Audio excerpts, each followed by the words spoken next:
Hello and welcome to उन्नति IAS. आज से हम यूपीएससी ईपीएफओ के प्रॉपर लेक्चर शुरू करने जा रहे हैं। और पिछली हमने शाम एक वीडियो अपलोड की थी जिसमें कि वॉइस नहीं आ पाई थी प्रॉपर, तो इसलिए आप ये लेक्चर दोबारा अपलोड करना पड़ रहा है, जिसकी वजह से लेट हो गया है। तो आगे से ये लेक्चर टाइम पे आपको प्रोवाइड किए जाएंगे। और साथ ही हमने कल एक लेक्चर अपलोड किया था जिसमें इंट्रो वीडियो हमने यूपीएससी एपीएफओ का लिया था, जिसमें कि आपको बताया था कि हम जीएस में सबसे पहले ये 3 टॉपिक, स्पेशली हमारा मोटिव ही यही है कि हम इस पे अकाउंट्स को कवर करेंगे, industrial relation and labour laws, औद्योगिक संबंध और श्रम कानून, ये टॉपिक आपका कवर किया जाएगा हिंदी में। सारे लेक्चर हिंदी में ही प्रोवाइड किए जाएंगे। और थर्ड टॉपिक रहेगा सोशल सिक्योरिटी, सामाजिक सुरक्षा। तो इन 3 टॉपिक को ही हम स्पेशली अपने इन वीडियो लेक्चर्स में कवर करेंगे। तो इसमें हमारा औद्योगिक संबंध और श्रम कानून से आज हम स्टार्ट करने जा रहे हैं। ये हमारा फर्स्ट लेक्चर है। इस औद्योगिक संबंध और श्रम कानून, इसमें हमें मेनली इन टॉपिक्स को, इन एक्ट को देखना है। कारखाना अधिनियम 1948, औद्योगिक विवाद अधिनियम 1947, औद्योगिक नियोजन स्थायी आदेश अधिनियम, व्यवसाय संघ अधिनियम, न्यूनतम मजदूरी अधिनियम 1948, मजदूरी भुगतान अधिनियम, कर्मचारी राज्य बीमा अधिनियम 1948, फिर है इसके बाद घातक दुर्घटना अधिनियम 1961, प्रसूति सुविधा अधिनियम 1961, कर्मचारी भविष्य निधि एवं प्रकीर्ण प्रावधान अधिनियम 1952, परिवार पेंशन योजना तथा निक्षेप सहबद्ध बीमा योजना अधिनियम 1978, कर्मचारी प्रतिकार अधिनियम 1923, बाल एवं किशोर श्रम निषेध और विनियमन अधिनियम 1986, बंधुआ मजदूर तथा निवारण अधिनियम 1976। तो हमें ये सारे एक्ट ब्रॉडली कवर करने हैं। अगर आपने यूपीएससी ईपीएफओ का प्रीवियस पेपर देखा होगा जो कि 2017 में किया गया था, 2017 में हुआ था, उसमें आपने ये नोटिस किया होगा कि इससे लगभग 4 या 5 क्वेश्चन पूछे जाते हैं। इसमें ईओ के एग्जाम में 4 या 5 क्वेश्चन लास्ट टाइम भी पूछे गए थे industrial relation and labour laws से।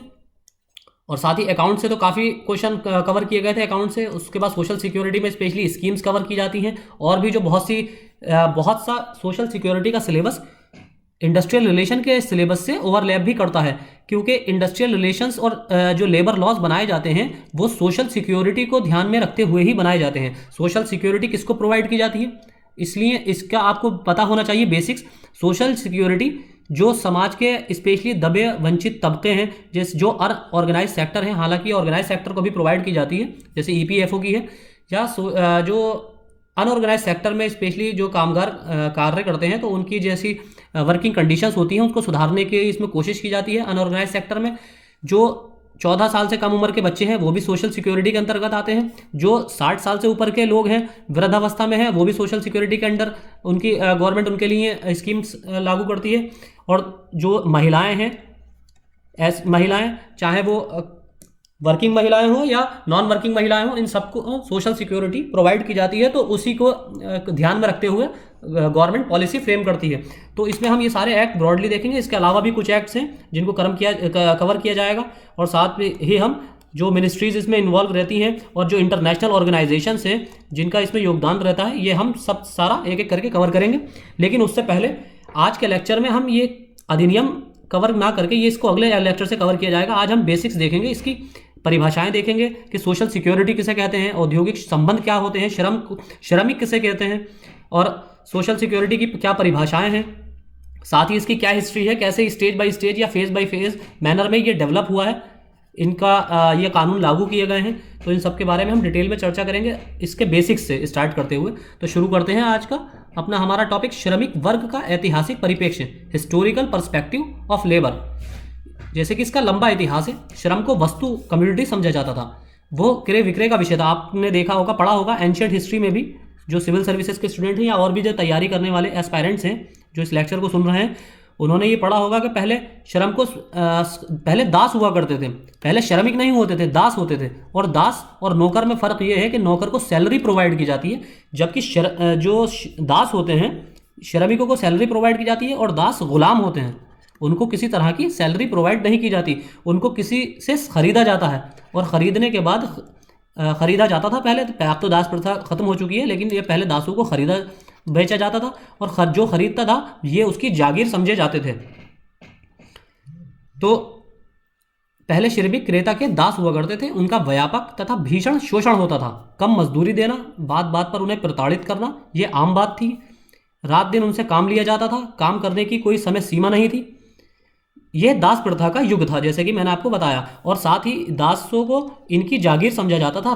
राजाओं की, जो पहले राजा होते थे, राजा रजवाड़े, उनकी जागीर समझा जाता था। और इसलिए आपने देखा होगा कि बहुत सी जो पुरातात्विक खोजें होती हैं, पुरातात्विक जो खुदाइयाँ की जाती हैं, उसमें आपने देखा, आपने अक्सर सुनते होंगे या एंशियंट हिस्ट्री में पढ़ा होगा आपने कि उसमें एक एक कब्र में कई कई लोगों की हड्डियां मिलती हैं। तो उससे ये अनुमान भी लगाया जाता है कि पहले के दासों को उनकी जागीर समझा जाता था, तो उनको साथ में उनके दफन कर दिया जाता था।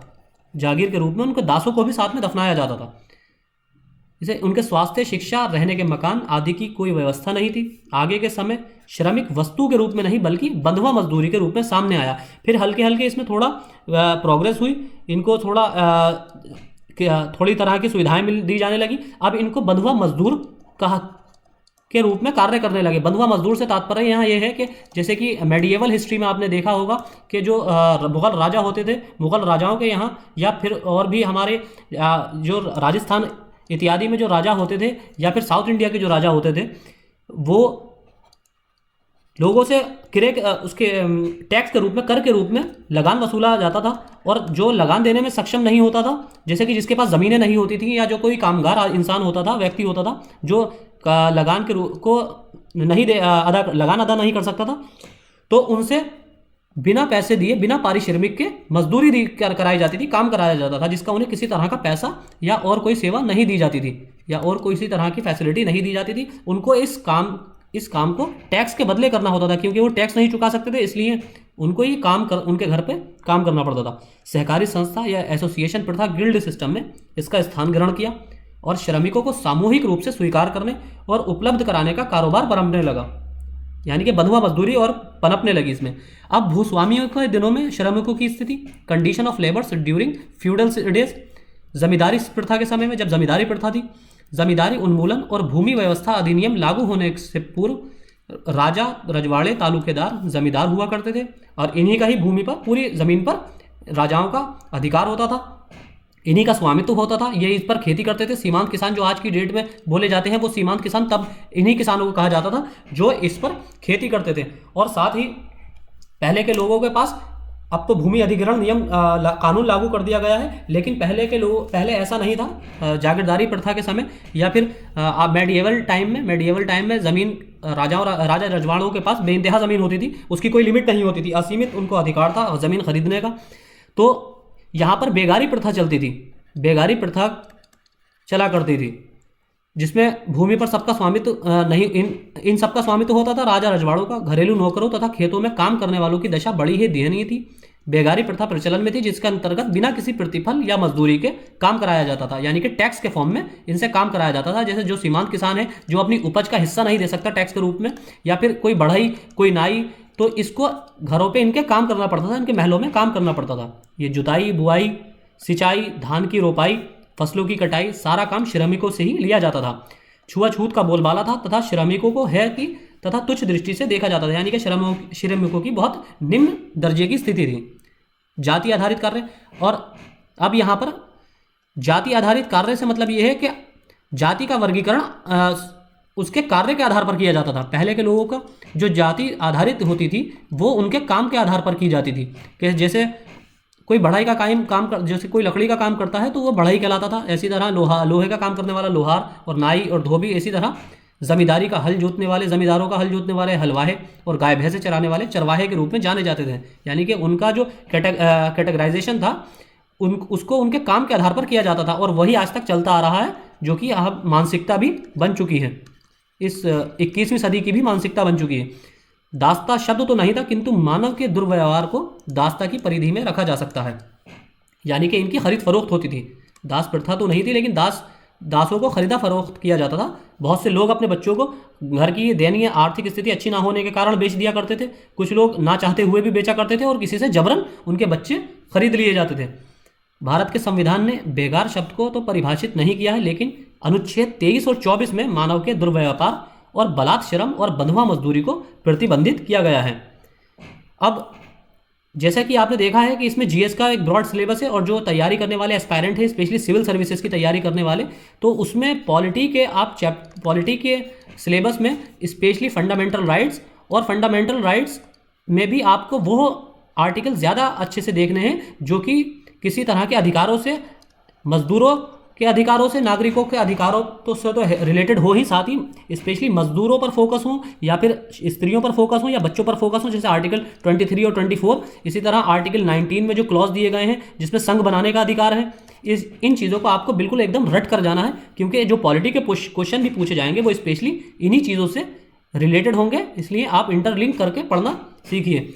और दूसरे, आपको पॉलिटी में जो संवैधानिक संस्थाएं, कॉन्स्टिट्यूशनल बॉडीज़ हैं, उनको बहुत अच्छे से कवर करना है, क्योंकि इससे कॉन्स्टिट्यूशनल बॉडीज़ से भी बहुत ज़्यादा क्वेश्चन पुटअप किए जाते हैं, यूपीएससी करती है। और जैसे कि आपकी यूपीएससी है, ये भी एक कॉन्स्टिट्यूशनल बॉडी है, फाइनेंस कमीशन है, वित्त आयोग है, ये भी आपकी कॉन्स्टिट्यूशनल बॉडी है। इसी तरह और भी जो आयोग हैं, जो कॉन्स्टिट्यूशनल बॉडीज़ हैं, उनको आपको अच्छे से कवर करना है। अब अगला टॉपिक है हमारा औपनिवेशिक श्रम विधि और नीति, colonial labour law and policy. विश्व स्तर पर उपनिवेशवाद का दायरा बहुत बड़ा और व्यापक था। श्रमिक विधियां या तो थी ही नहीं, और थी भी तो वो मुख्य रूप से मालिकों के हितों का संवर्धन करती थी। श्रमिकों की बड़ी ही शोचनीय स्थिति थी, यानी कि दयनीय स्थिति थी। सेवा शर्तें कठोर तथा कार्य की दशाएं खराब थी। श्रमिकों को उनके श्रम के अनुपात में मजदूरी नहीं दी जाती थी, यानी कि उनसे जितना काम लिया जाता था उसके अनुपात में उनको मजदूरी नहीं दी जाती थी। श्रमिकों को औपनिवेशिक समय में भी आपने देखा होगा कि जैसे मॉडर्न इंडिया में पढ़ा होगा, नील के बागानों में मजदूरों से काम कराया जाता था, तो उनकी कितनी दयनीय स्थिति होती थी। और उनको तब तक काम कराया जाता था जब तक उनकी क्षमता होती थी, यानी कि जब तक उनके हाथ पैरों में खड़े होने की जान होती थी, ताकत होती थी, तब तक उनसे काम लिया जाता था, यानी कि उनसे पूरा आउटपुट उनकी क्षमता के अनुसार लिया जाता था, और उसके अनुपात में उनको उतने ही पैसे नहीं दिए जाते थे, और कहीं कहीं तो पैसे ही नहीं दिए जाते थे, सिर्फ 2 टाइम खाना दिया जाता था। हायर एंड फायर का सिद्धांत लागू था। यूज एंड थ्रो की प्रथा प्रचलन में थी। कार्य के घंटे अधिक थे तथा विश्राम की अवधि कम थी। साप्ताहिक छुट्टी भी नहीं मिलती थी। इसी तरह लेकिन समय बीतने के साथ श्रमिकों की दशा में सुधार लाने की दिशा में कदम उठाए जाने लगे तथा इसके लिए कुछ विधायन बनाए जाने लगे, जैसे कारखाना अधिनियम 1881। कारखाना अधिनियम सबसे पहले 1881 में बनाया गया था। उसके बाद 1891, 1911, 1922 तथा 1934 में इसमें कुछ संशोधन किए गए। और अब जो हमारे सामने कारखाना अधिनियम वर्तमान में कार्यरत है, वो 1948 का कारखाना अधिनियम हमारे समय में मौजूद है। दुर्घटनाओं के कारण होने वाली मृत्यु तथा अनर्हता के लिए कर्मकार को या उसके परिवार को प्रतिकार देने की कोई व्यवस्था नहीं थी, लेकिन कर्मकार या प्रतिकार अधिनियम 1923 पारित करके प्रतिकर दिए जाने का प्रावधान किया जाने लगा, यानी कि कंपनसेशन देने की किसी तरह की कोई व्यवस्था नहीं थी। जैसे ड्यूटी के दौरान या आप जॉब के दौरान अगर किसी की मृत्यु हो जाती है तो उसके घर वालों को या उसके डिपेंडेंट्स को किसी तरह का कंपनसेशन देने की प्रथा नहीं थी। 1929 में औद्योगिक विवाद अधिनियम, 1926 में ट्रेड यूनियन अधिनियम, 1926 में मजदूरी भुगतान अधिनियम तथा 1963 में औद्योगिक नियोजन स्थायी आदेश अधिनियम बनाया गया। इन अधिनियमों के द्वारा श्रमिकों के श्रम को महत्व देने तथा उनके बदले में उनके कुछ अधिकारों तथा सेवा शर्तों में सुधार और उनके लिए नियमावली अपने हितों की रक्षा के लिए संघ बनाने का अधिकार, विहित समय पर मजदूरी का भुगतान, विलंब और मजदूरी में से अवैध कटौतियों को दंडनीय बनाने आदि के संबंध में उचित प्रावधान किए गए, यानी कि सही समय पर सैलरी प्रोवाइड करने के लिए कानून बनाए गए कि जब काम खत्म हो जाए तो सैलरी प्रोवाइड की जाए। लेकिन यहाँ हालांकि अगर आप सही अर्थों में देखेंगे तो ये चीज़ आज तक इम्प्लीमेंट नहीं हो पाई है, कि बहुत सी जो अनऑर्गेनाइज सेक्टर हैं, अनऑर्गेनाइज, वहाँ पर सैलरी कई महीने लेट दी जाती है। ये सिर्फ ऑर्गेनाइज सेक्टर में ही अब तक मौजूद हैं। भारत ने स्वतंत्रता प्राप्ति के पश्चात एक कल्याणकारी राज्य होने की अवधारणा के साथ संविधान का निर्माण किया, जिसमें श्रमिकों के हितों पर विशेष ध्यान रखते हुए पुरुष, महिला तथा तरुणों के नियोजन, उनकी गरिमा, कल्याण, स्वास्थ्य, सुरक्षा आदि के संबंध में प्रावधान किया गया। इसी तरह आप देखेंगे कि हमारे संविधान के प्रेम्बल में, प्रस्तावना में एक कल्याणकारी राज्य की कल्पना की गई है, तो इसलिए आपको संविधान की प्रस्तावना भी याद होनी चाहिए। और उसमें जिस तरह के अमेंडमेंट किए गए हैं 42 और 42 उस संविधान संशोधन के तहत, जिसको मिनी कॉन्स्टिट्यूशन कहा जाता है, 42 या 44 को, सॉरी मैं कंफ्यूज हो गया इस टाइम, तो उसमें आपने देखना है जिसमें समाजवादी, धर्मनिरपेक्ष इत्यादि शब्दों को जोड़ा गया है। तो ये समाजवादी का भी इसमें यही अर्थ निकलता है। तो आप जहाँ पर फोकस इन चीज़ों को किया गया है, जहाँ पर जनहित की बात की गई है, कॉन्स्टिट्यूशन के अंदर, वो आपको आर्टिकल बहुत अच्छे से कवर करने हैं। इसी तरह डायरेक्टिव प्रिंसिपल्स में भी आपको डायरेक्टिव प्रिंसिपल में आर्टिकल 38, 39, आर्टिकल 50 ये बहुत अच्छे से कवर करने हैं। 19, 23 और 19 तो आपका फंडामेंटल राइट्स, 24 तक फंडामेंटल राइट्स में है, और 38, 39, 51 ये उपबंधों में श्रमिकों के हितों का ध्यान रखा गया है। इस तरह श्रमिकों को सामाजिक न्याय तथा सुरक्षा प्रदान करने का मार्ग प्रशस्त हो गया है। जिस तरह संविधान में भी, भारत के संविधान में कहा गया है कि न्याय, आर्थिक, सामाजिक, राजनीतिक न्याय प्रदान करना, इसकी बात कही गई है, तो वहीं वो हमारे कल्याणकारी राज्य होने का सबूत है, भारत के कल्याणकारी राज्य होने की दिशा में बात करता है। औद्योगिक संबंधों की अवधारणा, कॉन्सेप्ट ऑफ इंडस्ट्रियल रिलेशंस। प्राचीन काल में औद्योगिक संबंध श्रमिकों और मालिकों के बीच संपन्न होने वाली संविदा पर आधारित होते थे। औद्योगिक संबंधों के लिए निम्न शब्दावलियों का प्रयोग किया जाता है, जैसे श्रम संबंध, नियोजक नियोजित संबंध, कर्मकार प्रबंध संबंध। औद्योगिक संबंधों को हम इन स्तर पर विद्यमान पाते हैं: प्रतिष्ठान, क्षेत्र उद्योग तथा राष्ट्र स्तर पर। प्रतिष्ठान स्तर नियोजक और श्रमिकों के बीच होता है। क्षेत्र तथा उद्योग स्तर पर प्रबंधन तथा कर्मकार के समूह के बीच होता है। अब औद्योगिक संबंध के दो प्रमुख तत्व हैं, पहला है सहयोग, दूसरा संघर्ष। अब पहले संघर्ष को देखते हैं। संघर्ष अपने अपने हितों के संरक्षण के लिए होता है। जिस तरह आपको पता होगा कि काम करने वाले वर्कर जो हैं, ये यूनियंस जो हैं, वर्किंग यूनियंस, ये ट्रेड यूनियंस जिसे बोलते हैं, ये हमेशा अपने डिमांड की बात करती हैं, बोनस की बात करती हैं, सैलरी बढ़ाने की बात करती हैं, ये अपने हित की बात करती हैं। इसी तरह ट्रेड के जो मालिक होते हैं, इन बिजनेसेस के जो मालिक होते हैं, कारखानों के मालिक, वो अपने हितों की बात करते हैं। वो चाहते हैं सैलरी कम दी जाए, आउटपुट ज़्यादा आए, ज़्यादा काम लिया जाए, सैलरी कम प्रोवाइड की जाए, इनकी लागत कम हो और प्रॉफिट ज़्यादा हो। तो दोनों अपने अपने हितों की परवाह करते हैं। कामगार अच्छी सेवा, दशाएं, कल्याण, स्वास्थ्य, पेंशन, फंड, बोनस तथा ग्रेच्युटी की मांग करते हैं और इसकी प्राप्ति के लिए हड़ताल करते हैं, घेरावबंदी करते हैं तथा धरने के अधिकार का इस्तेमाल करते हैं। इसके विपरीत नियोजक अधिकाधिक उत्पादन की बात करता है और लाभार्जन पर जोर देता है। श्रमिकों की पूरी क्षमता का उपयोग करना चाहता है, किंतु मजदूरों के वेतन या मजदूरी और अन्य सुविधाओं तथा उपकरणों की वांछित व्यवस्था नहीं करता है, और यही दोनों के बीच संघर्ष का कारण बनता है। नियोजक का उद्देश्य कम से कम लागत लगाकर अधिक से अधिक लाभ कमाना होता है। यही दोनों के हितों के संघर्ष की जड़ है। अब पारस्परिक सहयोग उपरोक्त संघर्ष का मूल मंत्र है। नियोजक को समझना चाहिए कि श्रमिक का श्रम मूल्यवान है तथा उसे महत्व देने की जरूरत है। उद्योग श्रम के आधार पर ही खड़ा होता है। कल्याण की विभिन्न पद्धतियां बेहतर सेवा शर्तों के आयाम को बदलकर औद्योगिक संबंधों को सौहार्दपूर्ण, तनाव रहित तथा संघर्ष विहीन बनाकर सहयोग स्थापित किया जा सकता है। अब अगला है हमारा सामाजिक न्याय। इसका परिभाषा देख लेते हैं। उससे पहले मैं आपको ये बताना चाहता हूँ कि हमने कल द हिंदू का एडिटोरियल हिंदी में अपलोड किया था, द हिंदू एनालिसिस हिंदी में अपलोड किया था, हिंदी एनालिसिस किया था, साथ ही इसके नोट्स भी हमने हिंदी में ही प्रोवाइड किए थे। लेकिन उस पर कोई सेटिस्फैक्टरी रेस्पॉन्स नहीं आया है, जिसकी वजह से अभी के लिए हम उसको डिसकंटिन्यू करते हैं। लेकिन अगर आपको द हिंदू का डेली एडिटोरियल हिंदी में चाहिए तो हम उसको स्टार्ट भी कंटिन्यू भी कर सकते हैं कल से। लेकिन वैसे अभी हम फिलहाल के लिए उसको डिसकंटिन्यू कर रहे हैं जब तक हमारे ईपीएफओ के लेक्चर कंप्लीट नहीं हो जाते हैं। जब ईपीएफओ के लेक्चर कंप्लीट हो जाएंगे तो हम उसको फिर से कंटिन्यू कर देंगे। सामाजिक न्याय की अवधारणा अपेक्षाकृत अधिक नई नहीं है। शिक्षा के प्रचार प्रसार, राजनीतिक जागरूकता, बदलती सामाजिक सोच आदि ऐसे तत्व हैं जिसने सामाजिक न्याय दिलाने की दिशा में महत्वपूर्ण भूमिका अदा की है। महान दार्शनिक अरस्तु के अनुसार समाज की संरचना व्यक्ति से होती है। समाज का अस्तित्व, उसकी निरंतरता व्यक्ति पर निर्भर करती है। दोनों एक दूसरे के पूरक और अभिन्न अंग हैं। समाज व्यक्तियों से कुछ अपेक्षाएं करता है तो व्यक्ति भी समाज से कुछ अपेक्षाएं करता है। सामाजिक न्याय का मूल उद्देश्य यह है कि संसाधनों का संकेंद्रण कुछ लोगों में ना हो, यानी कि सोशल जस्टिस का सब मेन मोटिव ये होता है कि जो रिसोर्सेज हैं उनका डिस्ट्रीब्यूशन डिसेंट्रलाइज्ड हो, यानी कि कुछ चंद लोगों के हाथ में पूरी रिसोर्सेज ना आए, यानी कि पूरी आय चंद लोगों के हाथ में केंद्रित ना हो। जैसे कि आपको पता ही होगा कि 1% लोगों के पास लगभग 50%, दुनिया की 50% जीडीपी का हिस्सा है। उसमें कुल 1%, ऊपर के 1% लोगों का ही योगदान है।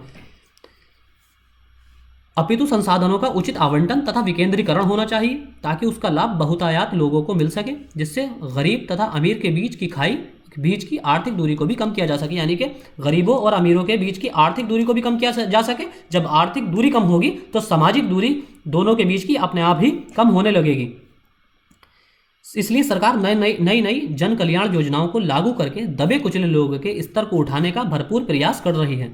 इसके लिए सरकार लोगों को आवास, सामुदायिक स्वास्थ्य सेवाएं, शिक्षा के लिए विद्यालय, संपूर्ण ग्रामीण रोजगार योजना, काम के बदले अनाज जैसी कई प्रकार की योजनाओं के माध्यम से सामाजिक न्याय तक सबकी पहुंच बनाने का प्रयास करती है।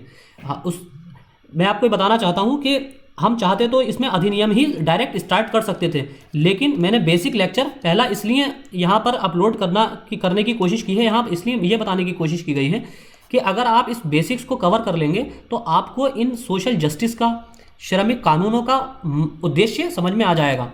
और जब उद्देश्य आप समझने लगेंगे कि ये किस पर्पस को लेकर या किस जन समूह को टारगेट किए जाने के लिए बनाए जाते हैं, तो आप ऑटोमेटिक ही उसमें ज़्यादातर फैक्ट्स अपने आप ही उनके कॉन्सेप्ट याद रख पाएंगे। सिर्फ आपको कुछ फैक्ट्स की याद रखने की ज़रूरत ही पड़ेगी कि इस स्कीम, कोई भी योजना अगर किसी स्पेशल सेक्टर के लिए बनाई जा रही है या किसी कैटेगरी के लिए बनाई जा रही है, या अनुसूचित जाति या जनजाति के लिए या महिलाओं के लिए बनाई जा रही है, तो उसके पीछे का पर्पस आपको अपने आप ही समझ में आ जाएगा। आगे चलते हैं। भारतीय संविधान के परिप्रेक्ष्य में सामाजिक न्याय, social justice in the perspective of Indian constitution. संविधान की उद्देशिका, जिसे प्रस्तावना भी कहते हैं, इस बात को स्पष्ट करती है कि भारत एक कल्याणकारी और समाजवादी राज्य होगा। आप प्रस्तावना को रट लेना बिल्कुल एकदम। इसमें सभी नागरिकों को आर्थिक, सामाजिक और राजनीतिक न्याय दिलाने के आदर्श तथा प्रावधान अंतर्निहित हैं।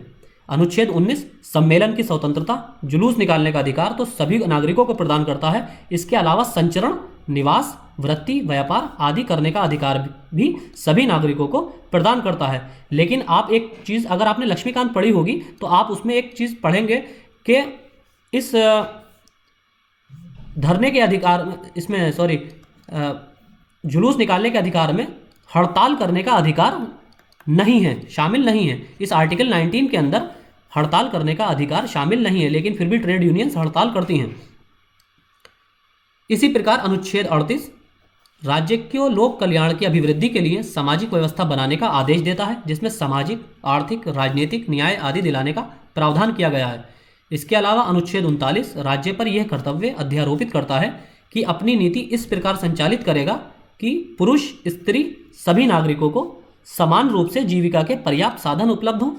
दूसरा, समुदाय के भौतिक संसाधनों का सर्वोत्तम सामूहिक हित में आवंटन हो। तीसरा, आर्थिक व्यवस्था इस प्रकार से चले जिससे धन और उत्पादन साधनों का सर्वसाधारण के लिए अहितकारी संकेंद्रण ना हो, सभी को समान कार्य के लिए समान वेतन प्राप्त हो। अगला है, पुरुषों और स्त्री कर्मकारों के स्वास्थ्य और शक्ति का तथा बालकों की किशोर अवस्था का दुरुपयोग ना हो और आर्थिक आवश्यकता से विवश होकर नागरिकों को ऐसे रोजगार में न जाना पड़े जो उनकी आयु और शक्ति के अनुकूल ना हो। बालकों को स्वतंत्र और गरिमा में वातावरण में स्वस्थ विकास के अवसर और सुविधाएं दी जाएं और बालकों और अल्पवय व्यक्तियों के शोषण से तथा आर्थिक और नैतिक परित्याग से रक्षा की जा सके।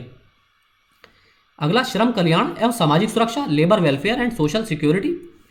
श्रमिक जिनमें पुरुष, स्त्री तथा तरुण शामिल हैं। इसी तरह जब आप अधिनियम पढ़ना शुरू करेंगे, जैसे कारखाना अधिनियम 1948, उसमें इन सबकी डेफिनेशन अलग डिफाइन की गई है। श्रमिक कारखाने के अनुसार, इस लॉ के श्रमिक लॉ के अनुसार श्रमिक किसे कहा जाता है, कारखाना किसे कहा जाता है, तरुण किसे कहा जाता है, इन सबको क्लियरली डिफाइन किया गया है। और यही बेसिक चीज़ें आपको बहुत अच्छे से याद रखनी होती हैं।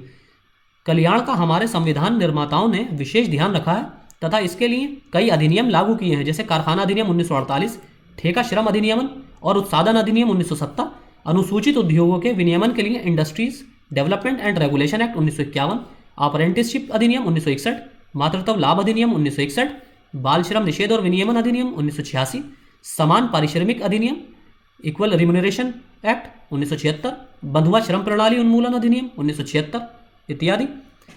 इसके अलावा औद्योगिक विवाद अधिनियम, इंडस्ट्रियल डिस्प्यूट एक्ट, श्रमिकों के कल्याण के साथ ही सामाजिक सुरक्षा के लिए कर्मचारी राज्य बीमा अधिनियम 1948, कर्मचारी भविष्य निधि, परिवार पेंशन निधि और जमा संबंध बीमा निधि अधिनियम 1952 इत्यादि बनाए गए हैं। अब श्रमिकों का वर्गीकरण देख लेते हैं। डिवीजन ऑफ लेबर, कार्य और नियोजन की प्रकृति के आधार पर श्रमिकों का मुख्य वर्गीकरण निम्न प्रकार है। पहला है नियमित और स्थायी, रेगुलर और परमानेंट। दूसरे अस्थायी, जिन्हें टेम्पररी कहा जाता है। तीसरा आकस्मिक, जिन्हें कैजुअल कहा जाता है। चौथे हैं बदली कर्मकार, इनको इंग्लिश में भी बदली ही कहा जाता है। पांचवें हैं दैनिक कर्मकार, जिन्हें डेली वेजर्स कहा जाता है। छठे हैं ठेके पर काम करने वाले, जिन्हें लेबर ऑन कॉन्ट्रैक्ट कहा जाता है। फिर है साथ में घरेलू कर्मकार या सेवक या नौकर, जिन्हें डोमेस्टिक सर्वेंट कहा जाता है। अब दक्षता के आधार पर वर्गीकरण इस प्रकार है। दक्ष स्किल्ड, ये पूर्ण और विस्तृत ज्ञान रखते हैं, इसलिए स्वतंत्रता पूर्वक निर्णय बुद्धि का प्रयोग करके बड़ी सावधानी और जिम्मेदारी से अपने कर्तव्यों का पालन करते हैं। अर्धकुशल श्रमिक, सेमी स्किल्ड एम्प्लॉय, इनसे अपेक्षा की जाती है कि जो काम उन्हें सौंपा जाता है उसे वो बुद्धि और कुशलता से करेंगे, उसमें बहुत अनुभव की आवश्यकता नहीं पड़ती है, वे दूसरे व्यक्तियों के निर्णय, सलाह और निर्देश के अनुसार कार्य करते हैं। फिर है हमारे अकुशल, जिन्हें अनस्किल्ड लेबर कहा जाता है, मोटा काम करने वाले, जैसे वजन या शारीरिक काम जो करते हैं। इनमें शारीरिक काम करने वाले सम्मिलित रहते हैं, इनमें विशेष ज्ञान या दक्षता की आवश्यकता नहीं होती है।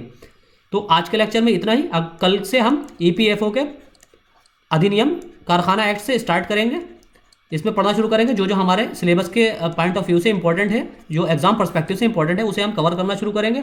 और आप कमेंट बॉक्स में बता सकते हैं कि आपको अगर द हिंदू का एडिटोरियल फिर से रेज्यूम कंटिन्यू कराना है तो आप हमें बता सकते हैं, कमेंट दे सकते हैं अपनी राय।